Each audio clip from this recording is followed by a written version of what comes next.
لنحس في أعماقنا الإيمان كاشفات قسوة فإذا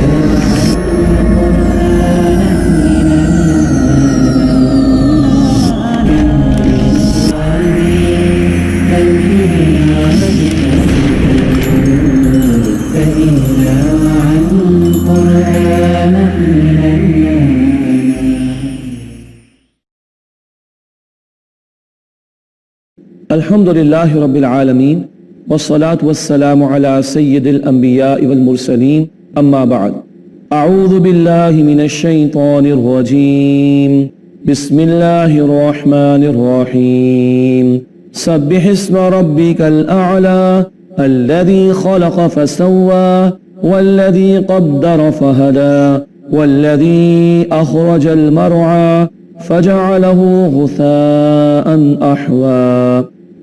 ناظرین کرام السلام علیکم ورحمۃ اللہ وبرکاتہ۔ فہم قرآن کے حوالے سے ہم مطالعہ شروع کر رہے ہیں سورۃ الاعلیٰ کا۔ یہ سورت اللہ کے رسول صلی اللہ علیہ وسلم کو بہت پسند تھی۔ وتر کی پہلی رکعت میں اللہ کے رسول اس کی تلاوت فرماتے اور جمعے کے دن اور عید کی نمازوں میں آپ صلی اللہ علیہ وسلم پہلی رکعت میں اس سورت کی تلاوت فرمایا کرتے تھے۔ اس سورت میں اللہ کی قدرتوں کا ذکر ہے اور تزکیے کا بیان بھی آئے گا، اور کامیابی اور ناکامی کیا ہے اس کا ذکر بھی آئے گا انشاءاللہ۔ آئیے سورۃ الاعلیٰ کا مطالعہ شروع کریں۔ بسم اللہ الرحمن الرحیم۔ ارشاد ہوا سبح اسم ربک الاعلیٰ، اے نبی صلی اللہ علیہ وسلم اپنے رب اعلیٰ کے نام کی تسبیح کیجئے۔ جب یہ آیت آئی تو اس تسبیح کو اللہ کے رسول صلی اللہ علیہ وسلم نے نماز کے سجدوں میں جاری فرما دیا، اور ہم پڑھتے ہیں سبحان ربی الاعلیٰ۔ ارشاد ہوا اپنے رب اعلیٰ کے نام کی تسبیح کیجئے اے نبی صلی اللہ علیہ وسلم۔ الذی خلق فسوى، وہ اللہ کے جس نے پیدا کیا اور درست کیا، ہر مخلوق کو پیدا کیا۔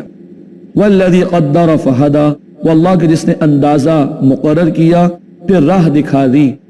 مچھلی کو تیرنے کے لیے گل پھڑے اللہ نے دیے، بکری کے بچے کو اس کی ماں کے تھن سے یعنی بکری کے تھن سے دودھ کیسے لینا ہے اللہ نے سکھایا۔ ہر ایک کو اس کی بنیادی ہدایت اور رہنمائی عطا کر دی۔ والذی اخرج المرعى، اور وہ اللہ کے جس نے چارے کو اگایا، فجعلہ غثاء احوى، پھر اسے خشک سیاہ کر دیا۔ فصل لہلاتی ہے، کسان بڑا خوش ہوتا ہے، پھر وہ چورا چورا ہو کر مٹ جاتی ہے۔ تم بھی جوان ہوتے ہو، بڑے خوش ہوتے ہو، بڑھاپا آئے گا، ختم ہو جاؤ گے، مگر خاتمہ ہمیشہ کے لیے نہیں، کل قیامت کے دن دوبارہ زندگی عطا ہوگی اور حساب کتاب ہوگا۔ سنقرئک فلا تنسى، اے نبی ان قریب ہم آپ کو پڑھائیں گے پس آپ بھولیں گے نہیں، الا ما شاء اللہ، مگر جو اللہ چاہے۔ اللہ چاہے تو کچھ دے کر واپس لے لے، اللہ کی مشیت۔ انہ یعلم الجہر وما یخفی، بے شک اللہ جانتا ہے ظاہر کو بھی اور پوشیدہ کو بھی، کسی کی کوئی بات ظاہری ہو باطنی ہو اللہ کے علم سے باہر نہیں۔ وَنُيَسِّرُكَ لِلْيُسْرَى، اور اے نبی صلی اللہ علیہ وسلم ہم القریب آپ کو آسان راستے کی سہولت عطا فرمائیں گے۔ یہی بات ہم پڑھیں گے انشاءاللہ سورہ انشراح میں، فَإِنَّ مَعَ الْعُسْرِ يُسْرًا، إِنَّ مَعَ الْعُسْرِ يُسْرًا، یقیناً مشکل کے ساتھ آسانی ہے، یقیناً مشکل کے ساتھ آسانی ہے۔ فَذَكِّرْ إِن نَفَعَتِ الذِّكْرَى، اے نبی نصیحت کیجئے، یقیناً نصیحت کرنا فائدہ دیتا ہے۔ آدمی دعوت دین کے کام کو جاری رکھے، اگر کوئی دوسرا سن لے قبول کر لے اس کا بھی فائدہ، اور وہ عمل کرے گا تو اتنا ثواب ہمیں بھی ملے گا انشاءاللہ، اور کوئی دوسرا قبول نہ بھی کرے تب بھی دعوت کے عمل کا ثواب تو ملے گا انشاءاللہ تعالی۔ فرمایا فذکر ان نفعت الذکریٰ، بس اے نبی آپ نصیحت فرمائیے، یقیناً نصیحت کرنا فائدہ دیتا ہے۔ سیذکر من یخشی، جو ڈرتا ہے وہ نصیحت حاصل کر لے گا، جس کے دل میں اللہ کا خوف ہوگا، آخرت کی طلب و تڑپ ہوگی، وہ آگے بڑھ کر نصیحت قبول کرے گا، راہ راست پر آ جائے گا۔ وَيَتَجَنَّبُهَا الْأَشْقَى، اور اس سے وہی رخ پھیرے گا جو انتہائی بد نصیب ہے۔ اللہ ایسوں میں ہونے سے ہماری حفاظت فرمائے۔ ایسے بد نصیبوں کا انجام بیان ہوا، ارشاد ہوا الَّذِي يَصْلَى النَّارَ الْكُبْرَى، جو بہت بڑی آگ میں ڈالا جائے گا۔ اللہم اجرنا من النار، اے اللہ ہم سب کو آگ کے عذاب سے محفوظ فرما۔ ثم لا يموت فیہا ولا یحیا، پھر نہ وہ اس میں مرے گا اور نہ جیے گا۔ اللہ اکبر، کیا کیا عذاب ہوں گے، نہ موت نہ زندگی، کیا اجیرن ہوگی زندگی۔ اللہم اجرنا من النار، اے اللہ ہم سب کو آگ کے عذاب سے محفوظ فرما۔ اب کامیابی اختیار کرنے والوں اور کامیاب ہونے والوں کا بیان۔ قد افلح من تزکا، یقیناً کامیاب وہ ہوا جس نے تزکیہ کر لیا۔ ان آخری صورتوں میں بار بار تزکیے کا ذکر آ رہا ہے۔ تزکیہ نفس کا مطلب ہے اپنے آپ کو پاک کر لینا، گناہوں سے پاک کرنا، دنیا کی محبت سے پاک کرنا، برے افعال اور کردار سے پاک کرنا، اور پروان چڑھانا، اللہ کی اطاعت میں آگے بڑھنا، نیکی کے جذبے میں آگے بڑھنا، خیر کے کاموں میں آگے بڑھنا، یہ تزکیہ ہے۔ جیسے ایک پودا لگایا جاتا ہے تو پودے کے لیے تزکیے کا عمل کیا ہے؟ اس کو کھاد کی فراہمی ہو، اس کو پانی کی فراہمی ہو، یہ تو دینا ہے۔ کس سے بچانا ہے؟ اس میں جھاڑیاں اگ جائیں تو نکال دو، کانٹے لگ جائیں تو نکال دو، پیلے پتے آئیں تو نکال دو۔ یہ تزکیے کا عمل ہے پودے کے لیے تاکہ وہ پروان چڑھتا رہے۔ بندہ مومن کیا کرے؟ گناہوں کو چھوڑے، نافرمانیوں کو چھوڑے، دنیا کی محبت کو ترک کرے اور اللہ کی فرمانبرداری، اللہ کی اطاعت اور رسول اللہ صلی اللہ علیہ وسلم کی اطاعت کی روش اختیار کرے، تو اس سے اس کا روحانی تعلق اللہ سے بڑھتا جائے گا اور اس کی روح پروان چڑھتی جائے گی۔ یہ تزکیے کا عمل، گناہوں کو چھوڑو اور فرمانبرداری کی روش کو اختیار کرو۔ ارشاد ہوا قد افلح من تزکا، یقیناً اس نے فلاح پائی جس نے تزکیہ کر لیا۔ اور باطن کا تزکیہ پہلے ضروری ہے، دل سے دنیا کی محبت نکلے، مال کی محبت نکلے، شہرت، اقتدار، عزت دنیا میں مل جائے، یہ محبت نکلے، پھر ظاہر میں تبدیلی آتی ہے، نیک اعمال کی فصل اگتی ہے اور گناہوں سے بچنا انسان کے لیے آسان ہو جاتا ہے۔ قد افلح من تزکا، یقیناً اس نے فلاح یعنی کامیابی پالی جس نے تزکیہ اختیار کر لیا۔ وَذَكَرَ اسْمَ رَبِّهِ فَصَلَّى، اور اپنے رب کے نام کا ذکر کیا بس اس نے نماز قائم کی۔ تزکیہ پہلے ہے، کیوں؟ اگر دل پاک اور صاف نہ ہو تو نماز میں بھی دنیا ہی یاد آئے گی، مال ہی یاد آئے گا۔ تو پاکیزگی دل کی پہلے، ایمان کی محنت پہلے، اندر کی صفائی پہلے، اب اللہ کا ذکر بھی ہوگا، نماز قائم بھی ہوگی تو روحانی تعلق بڑھتا جائے گا اللہ سے اور ترقی ہوتی چلی جائے گی اللہ کے ذکر کے ذریعے سے اور نماز کی ادائیگی سے انشاءاللہ۔ بل تؤثرون الحیات الدنیا، بلکہ تم دنیا کی زندگی کو ترجیح دیتے ہو۔ والآخرۃ خیر وابقا، اور آخرت بہتر بھی ہے اور ہمیشہ باقی رہنے والی بھی ہے۔ سب سے بڑا دھوکہ کیا ہے؟ سب سے بڑا دھوکہ یہ ہے انسان اس ظاہر کے معاملے کو سب کچھ سمجھ لے اور حقیقت اس کے پیچھے ہے۔ اس دنیا کی فتنے میں مبتلا ہو کر، اس دنیا کا بندہ بن کر، مال کا بندہ بن کر اللہ کا بندہ کوئی آخرت کو فراموش کر دے، اس سے بڑا کوئی دھوکہ نہیں۔ تم دنیا کی زندگی کو ترجیح دیتے ہو، حالانکہ آخرت بہتر بھی ہے اور ہمیشہ رہنے والی بھی ہے۔ اللہ کے رسول صلی اللہ علیہ وسلم نے فرمایا، تم میں سے کوئی اپنی انگلی سمندر میں ڈالے نکال کر دیکھے، یہ جو پانی انگلی پر لگ کر آیا یہ دنیا کی زندگی کی مدت ہے، اور وہ حد نگاہ تک پھیلا ہوا سمندر ٹھانٹے مارتا ہوا وہ آخرت کی زندگی کی مدت ہے۔ جیسے سمندر کا انگلی پر لگے پانی سے کوئی موازنہ نہیں، ایسے آخرت کی زندگی کا دنیا کی عارضی زندگی سے کوئی موازنہ نہیں۔ اللہ ہمیں آخرت کا یقین اور اس کو مقصود بنانے اور اس کی تیاری کرنے کی توفیق عطا فرمائے۔ والآخرۃ خیر وابقا، اور آخرت بہتر بھی ہے اور ہمیشہ باقی رہنے والی بھی۔ ان ھذا لفی الصحف الاولی، بے شک یہ بات پہلے صحیفوں میں بھی ہے، صحف ابراہیم و موسیٰ، موسیٰ علیہ السلام کے صحیفوں اور ابراہیم علیہ السلام کے صحیفوں میں۔ تمام پیغمبروں کی بنیادی دعوت تھی، اللہ کی عبادت کرو، آخرت کی فکر کرو، دنیا میں کھو نہ جاؤ، دنیا میں ڈوب نہ جاؤ۔ ہر رسول نے دعوت دی، اصل زندگی آخرت کی زندگی ہے، اصل کامیابی آخرت کی کامیابی ہے۔ جو دنیا میں ڈوبے گا وہ آخرت کا نقصان کرے گا، اور سب سے بڑا نقصان دنیا کا نہیں بلکہ سب سے بڑا نقصان آخرت کا نقصان ہے۔ اللہم انا نسألک جنت الفردوس، اے اللہ ہم تجھ سے جنت الفردوس کا سوال کرتے ہیں۔ اللہم اجرنا من النار، اے اللہ ہم سب کو آگ کے عذاب سے محفوظ فرما۔ اے اللہ ہمیں ہمارے دلوں کا اور ہمارے اعمال کا اور ہمارے کردار کا تزکیہ عطا فرما تاکہ اے اللہ تو ہم سے راضی ہو جائے۔ یہ سورۃ الاعلیٰ نبی کریم صلی اللہ علیہ وسلم کی محبوب سورت، کتنی پیاری بات اس میں آئی۔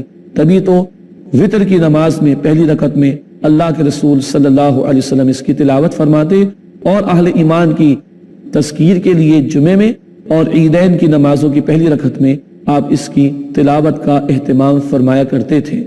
سورۃ الاعلیٰ کے بعد سورۃ الغاشیہ کا آغاز ہوتا ہے، یہ بھی اللہ کے رسول کو بڑی پسند تھی، چنانچہ جمعے کی نماز میں اور عیدین کی نمازوں میں دوسری رکعت میں سورۃ الغاشیہ کی تلاوت فرمایا کرتے تھے اللہ کے رسول صلی اللہ تعالی علیہ وسلم۔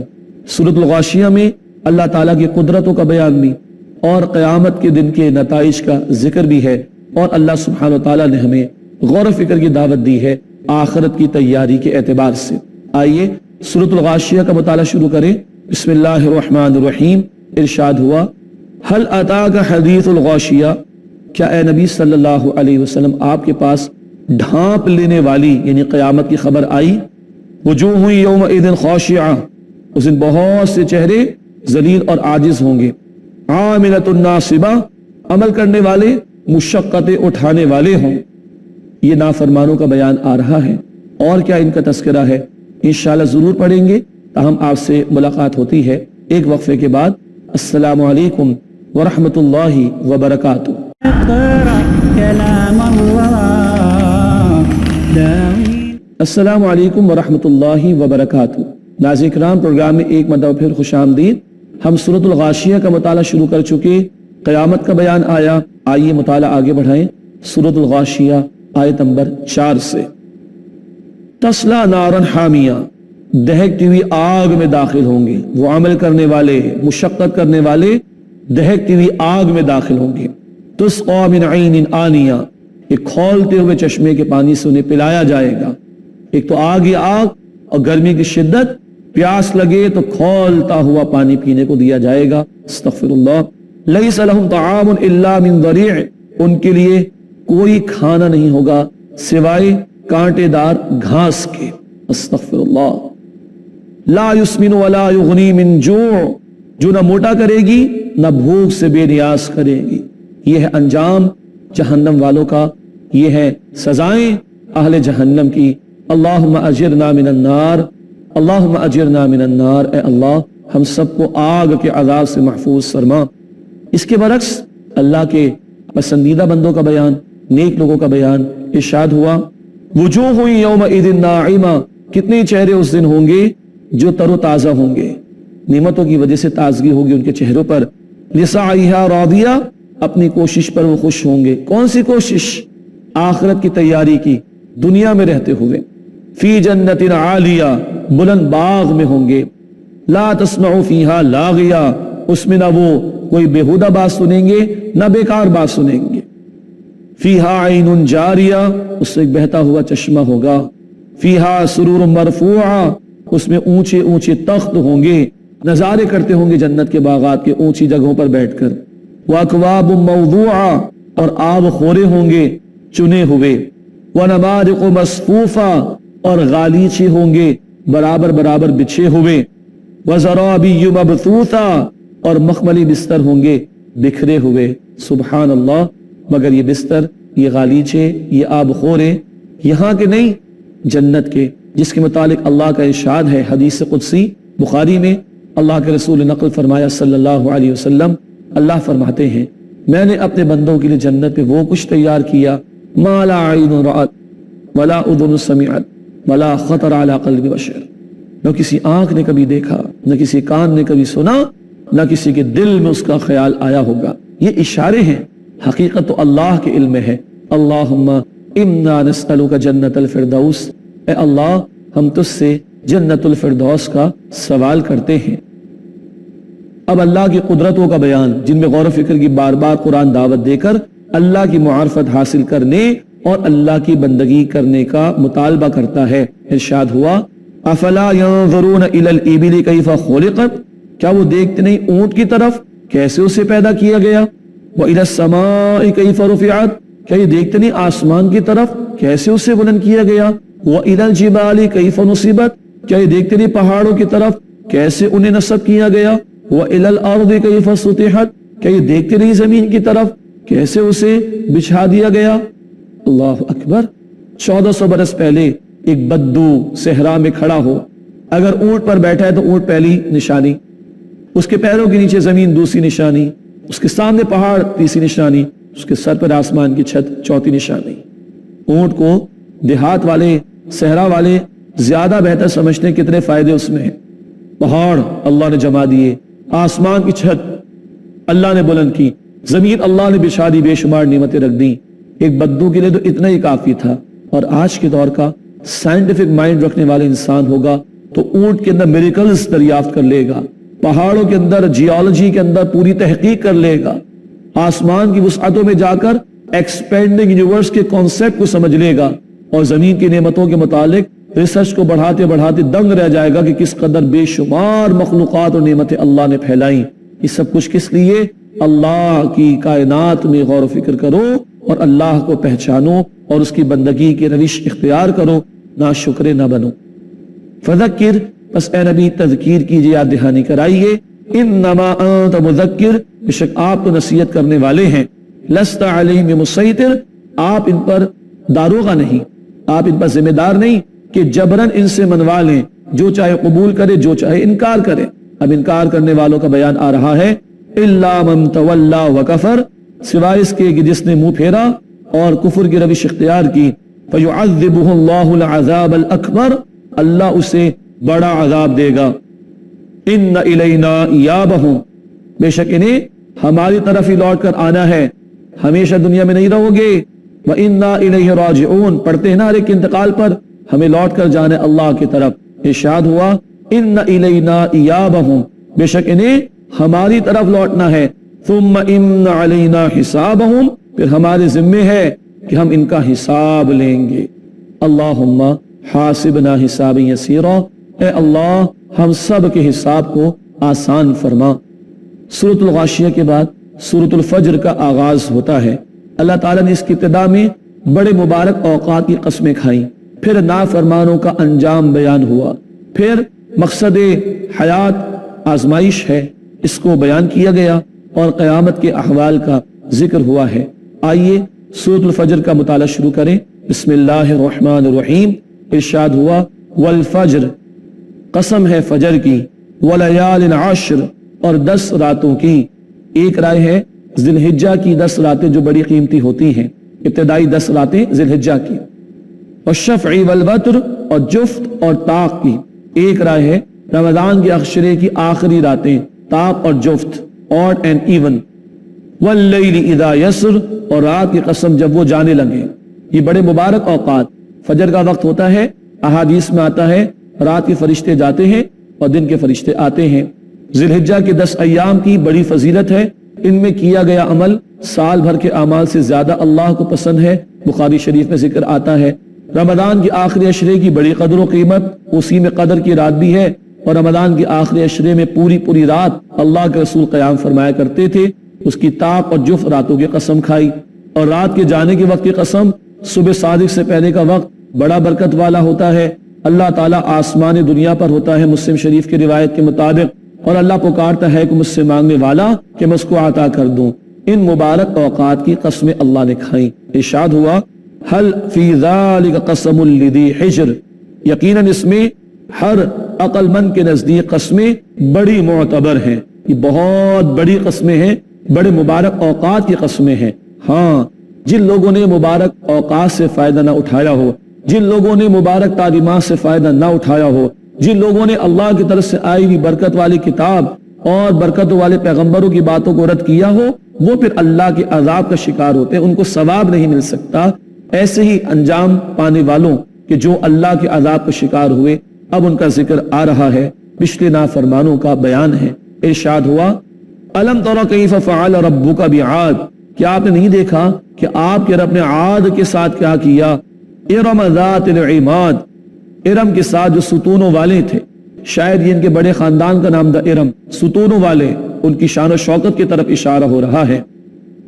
التی لم یخلق مثلها فی البلاد، وہ کہ جن جیسا شہروں میں کوئی اور پیدا نہیں کیا گیا، بڑے ڈیل ڈول، بڑے بھاری جسم اللہ نے ان کو عطا کیے۔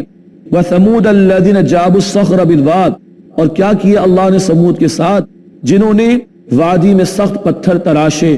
کیا ٹیکنالوجی انجینئرنگ تھی، پہاڑوں کو تراش کر بڑے بڑے محلات بنائے. وَفِرْعَوْنَ ذِي الْأَوْتَادِ، اور میخوں والے فرعون کے ساتھ اللہ نے کیا کیا، وہ کینے گاڑ کر لوگوں کو سولی دیتا اور نہ جانے کیا کچھ کام لیتا ان سے. الَّذِينَ طَغَوْا فِي الْبِلَادِ، ان لوگوں نے شہروں میں سرکشی کی، پیغمبروں کو جھٹلایا، اللہ کی دعوت کو رد کیا. فَأَكْثَرُوا فِيهَا الْفَسَادِ، پھر ان لوگوں نے شہروں میں بڑا فساد مچایا. فَصَبَّ عَلَيْهِمْ رَبُّكَ صَوْتَ عَذَابٍ، پس ان پر آپ کے رب نے عذاب کا کوڑا برسایا. پھر یہ لوگ اللہ کی پکڑ کا شکار ہوئے. ان کے حالات تفصیل سے ہم پورے قرآن کے مطالعے کے دوران پڑھ آئے ہیں الحمدللہ. ان ربک لبالمرصاد، بے شک آپ کا رب گھات میں ہے. اللہ اکبر، مجرموں سے نمٹنے کے لیے اللہ گھات میں ہے، تیار ہے. اے اللہ اپنی پکڑ اپنے عذاب سے ہمیں بچا اور ہمیں اپنی رحمت کا مستحق بنا. مبارک تعلیمات پر بھی عمل کی توفیق دے اور مبارک اوقات سے بھی اے اللہ ہمیں فائدہ اٹھانے کی توفیق عطا فرما. فَأَمَّا الْإِنسَانُ إِذَا مَا ابْتَلَاهُ رَبُّهُ فَأَكْرَمَهُ وَنَعَمَهُ، پس جب انسان کو اس کا رب آزماتا ہے، اس کو عزت دیتا ہے اور اس کو نعمت دیتا ہے، فَيَقُولُ رَبِّي أَكْرَمَنِ، تو وہ کہتا ہے میرے رب نے مجھے عزت دے دی. ابتلا کا لفظ آیا اور اگلی آیت میں بھی آئے گا آزمائش کے معنی. فرمایا کہ جب انسان کو اس کا رب آزماتا ہے، اسے عزت دیتا ہے، اسے نعمت دیتا ہے، بڑا خوش ہوتا ہے، کہتے ہیں میرے رب نے میرا اکرام کیا، بڑی عزت دی. وَأَمَّا إِذَا مَا ابْتَلَاهُ فَقَدَرَ عَلَيْهِ رِزْقَهُ فَيَقُولُ رَبِّي أَهَانَنِ، اور جب اس کا رب اسے آزماتا ہے اور اسے روزی ذرا تنگ کر کے کم کر کے دیتا ہے تو وہ کہتا ہے میرے رب نے مجھے ذلیل کر دیا. اللہ اکبر. دونوں آیتوں میں ابتلا کا لفظ آیا. اللہ مال دے کر بھی ابتلا کرتا ہے، آزماتا ہے. اللہ مال کم دے کر بھی ابتلا کرتا ہے، آزماتا ہے. زندگی ہے امتحان کے لیے. قرآن نے کہا سورۃ الانبیاء آیت نمبر 35، وَنَبْلُوكُم بِالشَّرِّ وَالْخَيْرِ فِتْنَةً، ہم خیر اور شر، خوشحالی تنگدستی، اچھے برے حالات کے ذریعے تمہیں آزماتے ہیں. وَإِلَيْنَا تُرْجَعُونَ، اور تمہیں ہماری طرف لوٹایا جائے گا. کسی کو مال مل گیا تو عزت نہیں، فرعون کو عزت نہیں ملی. کسی کو کم ملا تو ذلت نہیں. حضرت بلال کو مال تو نہ ملا مگر عزت ملی تقوی کی بنیاد پر. مال دیا جانا امتحان کے لیے، لے لیا جانا یہ کم دیا جانا یہ بھی امتحان کے لیے. مومن کا رویہ کیا ہوتا ہے؟ بخاری مسلم کی روایت، نعمت ملنے پر شکر کرتا ہے اللہ کی عطا سمجھ کر. مشکل و مصیبت آتی ہے اللہ کا فیصلہ سمجھ کر صبر کرتا ہے اس پر. یہ ہے جو سمجھنا ضروری ہے کہ یہ زندگی امتحان کے لیے ہے. جو کچھ بیت رہا ہے، خوشی، غمی، صحت، بیماری، امیری، غریبی، حکمرانی، محکومی، جو کچھ بیت رہا ہے یہ ہے سب کا سب امتحان کے لیے.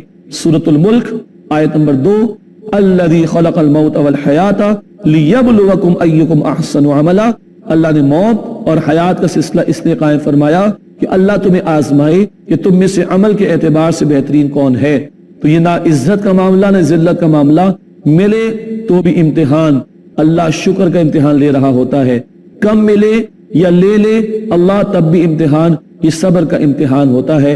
اللہ تعالیٰ اپنے شکر گزار اور صبر کرنے والے بندوں میں ہمیں شامل فرمائے اور مقصد زندگی کو پورا کرنے اور امتحان زندگی میں کامیاب ہونے کی توفیق عطا فرمائے. آمین یا رب العالمین. وآخر دعوانا ان الحمد للہ رب العالمین. السلام علیکم ورحمۃ اللہ وبرکاتہ. اقرأ خيا